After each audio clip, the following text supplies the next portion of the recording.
নড়াইলের পাম্পে ডিজেল সংকটে বিপাকে কৃষকরা, উৎপাদন ব্যয় বাড়ার সঙ্গে ফসলের ক্ষতির আশঙ্কা।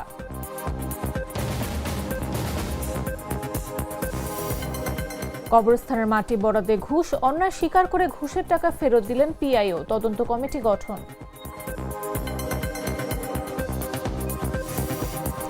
ময়মনসিংহের বেতন ভাতার দাবিতে ঢাকা ময়মনসিংহ মহাসড়ক অবরোধ, শ্রমিকদের অবরোধ ঢাকা সিলেট মহাসড়কও। সিরাজগঞ্জে ৬ অবৈধ ইট ভাটায় অভিযান, ১৯ লাখ টাকা জরিমানা, আরএসবিও বর্ণ ব্রিক্সের চিমনি ও কাঁচা ইট ধ্বংস। এবং শাহজাদপুরে ঈদের আমেজ, প্রতি হাটে বিক্রি হচ্ছে ৭০০ কোটি টাকার কাপড়।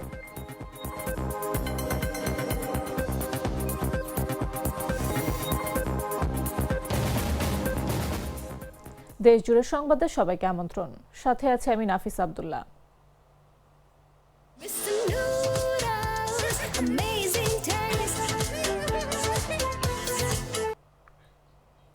বড় মৌসুমে সেচের গুরুত্বপূর্ণ সময়ে ডিজেল সংকটে দুশ্চিন্তায় পড়েছেন নড়াইলের প্রান্তিক কৃষকেরা।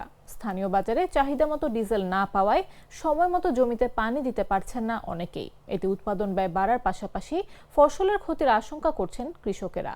নড়াইল প্রতিনিধি হাফিজুল নীলের পাঠানো তথ্যচিত্রে বিস্তারিত জাগো ডেস্ক রিপোর্টে।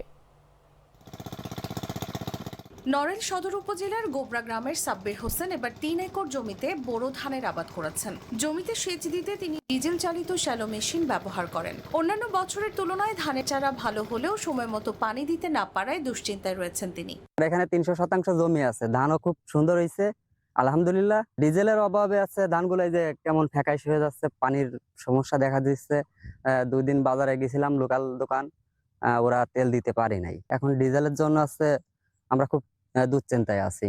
শুধু গোবরা এলাকার সাব্বির নন, তার মতো জেলার বিভিন্ন এলাকার কৃষকেরা একই সমস্যায় পড়েছেন। স্থানীয় বাজারে প্রতি লিটার ডিজেল ১০৫ টাকায় পাওয়া যেত, এখন তা ১১০ থেকে ১১৫ টাকায় বিক্রি হচ্ছে। কোথাও কোথাও এর চেয়ে বেশি দামও নেওয়া হচ্ছে। সারা বছর ব্লক করেছি, আমি যদি ব্লকের দান মাছ যায় তাহলে তো আমাকে খাওয়ার কিছু নেই সারা বছর। আমি ৫ বিঘা জমিতে ধান চাষ করছি। এখন তো মনে করেন চৈত্র মাস, এখন যদি ডিজেলের দাম এভাবে বেশি থাকে তাহলে তো আমার প্রতি একদিন পর একদিন তেল দেওয়া লাগে, ডিজেল দেওয়া লাগে। এখন মেশিন চালাতে গেলে ডিজেলের দাম বেশি হয়, এটা আমাদের খুব দুর্যোগ হচ্ছে। তেল তো বাজারে পাওয়া যাচ্ছে না। বাজারে যে তেল আমরা পাচ্ছি, দিন গেলে দেখা গেল যে ২ দিন ৩ দিন ঘোরার পরে ১ লিটার বা ২ লিটার তেল আমাদের সেই দাম ছিল ১০৫ টাকা, এখন দাম ১১০ থেকে ১৫ টাকা। তারপরও তেল পাচ্ছি না, কবে তেল আসলে দেবো। আমাকে যদি বাঁচাতে হয় তাহলে এইভাবে বাঁচাতে হবে যে ১ লিটার ২ লিটার এনতে কিনতে, একটু কম দামে কিনতে পারি যাতে বাঁচতে পারি। আমরা সমিতির থেকে টাকা পয়সা নিয়ে আসছে, এই ক্ষেত কামার করেছি। এখন যে কষ্ট করে কিস্তিও দিতে হচ্ছে, লাস্টে যাই যাচ্ছে এই ধান পান যদি না হয় তাহলে আমরা কি খাই বাঁচবো, আর এই কিস্তি কিভাবে শুধাবো বলেন। কেউ বেশি দামে ডিজেল বিক্রি করলে উপজেলা প্রশাসনের সহযোগিতায় মোবাইল কোর্ট পরিচালনা করে জরিমানা করা হচ্ছে। সেই সাথে কৃষকদের আতঙ্কিত না হওয়ার আশ্বাস এই কর্মকর্তার। লোহাগড়া উপজেলা কৃষি অফিসার সহ উপসহকারীরা প্রত্যেক ডিজেলের দোকান পরিদর্শন করছে। কালকেও আমাদের কালিয়া উপজেলায় পরিদর্শন করছে এবং সেখানে যারা বেশি দামে বিক্রি করতেছে উপজেলা প্রশাসনকে নিয়ে সেখানে মোবাইল কোর্টও পরিচালনা করছে। যদি ডিজেলের সংকট দ্রুত সমাধান না হয় তাহলে বড় মৌসুমে সেচ দিতে ব্যর্থতার কারণে তাদের ফসলের উৎপাদন কমে যাওয়ার আশঙ্কা করছেন জেলার কৃষকেরা। নিউজ ডেস্ক, জাগো নিউজ। ঝালকাঠির নলছিটি উপজেলায় সরকারি কবরস্থানের জন্য মাটি বরাদ্দ প্রকল্পে ঘুষ নেওয়ার অভিযোগ উঠেছে উপজেলা প্রকল্প বাস্তবায়ন কর্মকর্তা আওলাদ হোসেনের বিরুদ্ধে। অভিযোগের পর বিষয়টি তদন্তে ৩ সদস্যের একটি কমিটি গঠন করা হয়েছে। বুধবার সকালে গঠিত তদন্ত কমিটির প্রধান ঝালকাঠির অতিরিক্ত জেলা প্রশাসক কাউসার হোসেন বিষয়টি নিশ্চিত করেছেন। যে মাটি ভরাট এর প্রকল্পের কাজ, এই কমিটির সভাপতি ছিলেন আমাদের গত ওসি সাহেব আব্দুল সালাম সাহেব, তিনি বদলি হয়ে গেছেন মির্জাগঞ্জ। আমি ছিলাম এই প্রকল্প কমিটির সেক্রেটারি। তো আমাদের এই মাটি ভরাটের কাজে আমরা অনেক বেগ পেতে হয়েছে। আমাদের যে টাকা বরাদ্দ হয়েছে সে টাকায় আমাদের কাজ হয় না, আরও অনেক কাজ বাকি আছে। তারপরে আমাদের পিছনে ওয়ালটা ভাঙা হয়ে গেছে, ওয়ালটা করা লাগে। ইউনো সাহেবের কাছে আমরা একদিন গেছিলাম, উনি বলছে যে নির্বাচনের পর দেখবে করে দেবে। তা আমরা আশাবাদী উনি করে দেবেন। তারপরে আমরা এই মাটি ভরাটের কাজে পিআইও কর্মকর্তা আওলাদ হোসেন, উনি আমাদের থেকে 2 কিস্তিতে 6 আর 3 9,000 টাকা নিয়েছেন অফিস খরচ বাবদ। আমরা তো মানে সরকারের পাওয়া যাতে পাইতে পারি কত রকমের ধর্ণা দেওয়া লাগে, তো আমরা তো বুঝি না যে খরচ কি আসে না আসে। সরকারের বাবদে তার থেকে যদি তাদেরকে টাকা দেওয়া লাগে তাহলে আমরা তো এরকমই সবসময় প্রতারিত হইতেছি।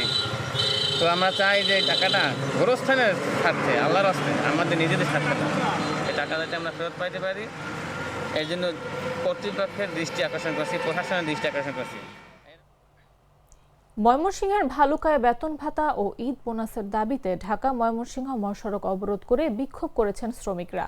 এতে মহাসড়কে যানবাহন আটকা পড়ে তীব্র যানজটের সৃষ্টি হয়েছে। বুধবার বেলা 11:30টার দিকে উপজেলার কাঠালী এলাকায় অবস্থিত শেফার জিন্স লিমিটেড কারখানার শ্রমিকরা মহাসড়ক অবরোধ করেন। সেনাবাহিনী, ভালুকা মডেল থানা ও শিল্প পুলিশ গিয়ে পরিস্থিতি স্বাভাবিক করতে চেষ্টা করেছে। কারখানা শ্রমিকরা জানান, শ্রমিকদের 2 মাসের বেতন বকেয়া রয়েছে, কিন্তু কারখানা কর্তৃপক্ষ টাকা না দেওয়ায় ক্ষুব্ধ হয়ে ওঠেন শ্রমিকরা। এক পর্যায়ে ঢাকা ময়মনসিংহ মহাসড়ক অবরোধ করে তারা বিক্ষোভ শুরু করেন। এই বিষয়ে শেফার জিন্স লিমিটেড কারখানা কর্তৃপক্ষের কেউ কথা বলতে রাজি হননি। তবে ভালুকা মডেল থানার ভারপ্রাপ্ত কর্মকর্তা মোহাম্মদ জাহিদুল ইসলাম বলেন, কারখানা কর্তৃপক্ষের সঙ্গে কথা বলে বিষয়টি সমাধানের চেষ্টা করা হচ্ছে। শ্রমিকদের বুঝিয়ে মহাসড়ক থেকে সরানোর চেষ্টা চলছে।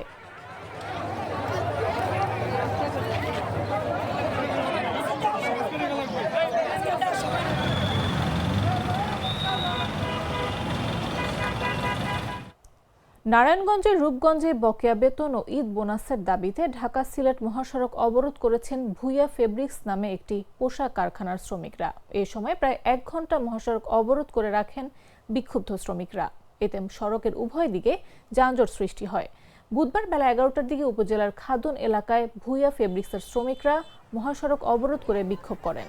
স্থানীয় বিক্ষুব্ধ শ্রমিক সূত্রে জানা যায়, ঢাকা সিলেট মহাসড়ক সংলগ্ন উপজেলার খাদুন এলাকার ভুইয়া ফেব্রিক্স পোশাক কারখানায় 400 শ্রমিক কাজ করেন। শ্রমিকদের জানুয়ারি ও ফেব্রুয়ারি মাসের বেতন ও ঈদের বোনাস বকেয়া থাকলেও মালিক পক্ষ তা দিতে টালবাহানা করে আসছিল।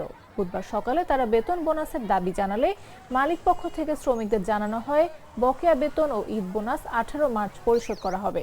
এতে ক্ষিপ্ত হয়ে বিক্ষুব্ধ শ্রমিকরা মহাসড়ক প্রায় 1 ঘন্টা অবরোধ করে রাখেন। এর ফলে মহাসড়কে দীর্ঘ 4 কিলোমিটার যানজটের সৃষ্টি হয়। এ সময় ভোগান্তিতে পড়েন সাধারণ মানুষ। প্রশাসনের হস্তক্ষেপে মালিক পক্ষ আগামীকাল 12 মার্চ বেতন ও বোনাস দেওয়ার আশ্বাস দিলে শ্রমিকরা মহাসড়ক ছেড়ে পুনরায় কাজে যোগ দেন। এর পরপরই সড়ক স্বাভাবিক হতে শুরু করে। বর্তমানে ঢাকা সিলেট মহাসড়কের যান চলাচল স্বাভাবিক রয়েছে।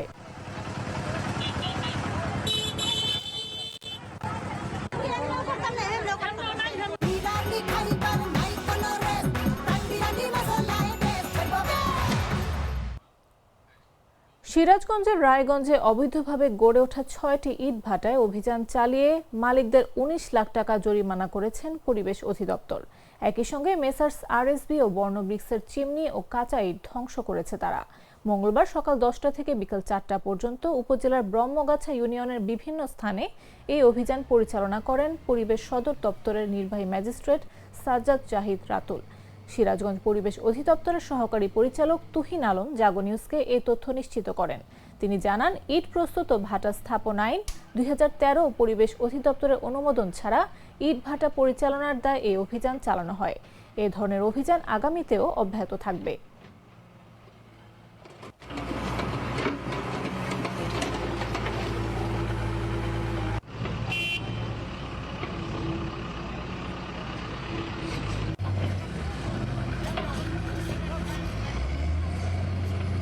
গ্লিটারের টুইন লেমন ও অ্যান্টিব্যাকটেরিয়াল ফর্মুলা বাসনকে চকচকে জীবাণুমুক্ত করে আমাদের দেয় গ্লিটার গ্যারান্টি। বিশাল আড়তের ভেতর ছোট ছোট দোকান, হাজার হাজার পাইকার খদ্দেরের আনাগোনা, দরদামের হাকডাক আর চারদিকের কাপড়ের গাঁটের ছড়াছড়ি। সিরাজগঞ্জের শাহজাদপুর রবীন্দ্র কাছারি বাড়ির গা ঘেঁষে বসা কাপড়ের হাটের চিত্র এটি। সপ্তাহে রবি ও বুধবার বসে এই হাট, যা শনি ও মঙ্গলবার সন্ধ্যা থেকে শুরু হয়। এদিন দেশের গণ্ডি পেরিয়ে সীমান্তের ওপার থেকেও আসেন ক্রেতারা। পাইকার খদ্দেরের হাকডাক আর কোলাহলে তিল ধারণের জায়গা থাকে না এই কাপড়ের হাটে। স্বাভাবিক সময় প্রতি হাটে 200 থেকে 250 কোটি টাকার লেনদেন হলেও ঈদের সময় সেটা বেড়ে দাঁড়ায় 650 থেকে 700 কোটি টাকায়। লেনদেনের বিশাল এই অঙ্কের কারণেই হাটটিকে বলা হয় দেশের সবচেয়ে বড় কাপড়ের হাট। এমন মোটা অঙ্কের বেচাকেনার হিসাব সাধারণ মানুষের ধারণার বাইরে। সরেজমিনে দেখা গেছে হাটের পাশে সড়কে রাখা সারি সারি ট্রাক ও কাভার্ড ভ্যানে লোড করা হচ্ছে কাপড়ের বান্ডেল। রিক্সা, ভ্যান ও শ্রমিকরা মাথায় কাপড়ের গাঁট নিয়ে আসা যাওয়ায় ব্যস্ত। এতে বাজারের ভেতরের সকল সরু গলিপথে যেন চলাচল করাই দায়। রোজার ঈদকে ঘিরে বেড়েছে ক্রেতা বিক্রেতাদের ব্যস্ততা। কেনাকাটা শেষ হলে বাজারের শ্রমিকরা কাপড়ের গাঁট তুলে দিচ্ছেন সড়কে রাখা ট্রাক ও অন্যান্য যানবাহনে। এসব ট্রাক বোঝাই কাপড় যাচ্ছে দেশের বিভিন্ন প্রান্তে।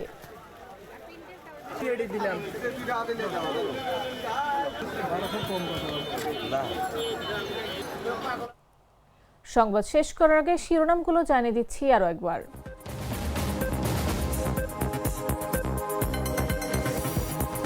নড়াইলের পাম্পে ডিজেল সংকটে বিপাকে কৃষকরা, উৎপাদন ব্যয় বাড়ার সঙ্গে ফসলের ক্ষতির আশঙ্কা। কবরস্থানের মাটি বরাদ্দে ঘুষ, অন্যায় স্বীকার করে ঘুষের টাকা ফেরত দিলেন পিআইও, তদন্ত কমিটি গঠন।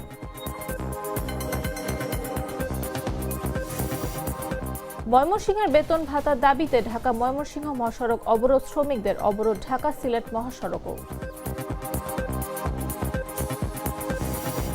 সিরাজগঞ্জের 6 অবৈধ ইট ভাটায় অভিযান, 19 লাখ টাকা জরিমানা, আরএসবি ও বর্ণবৃক্ষের চিমনি ও কাঁচা ইট ধ্বংস। এবং শাহজাদপুরে ঈদের আমেজ, প্রতি হাটে বিক্রি হচ্ছে 700 কোটি টাকার কাপড়।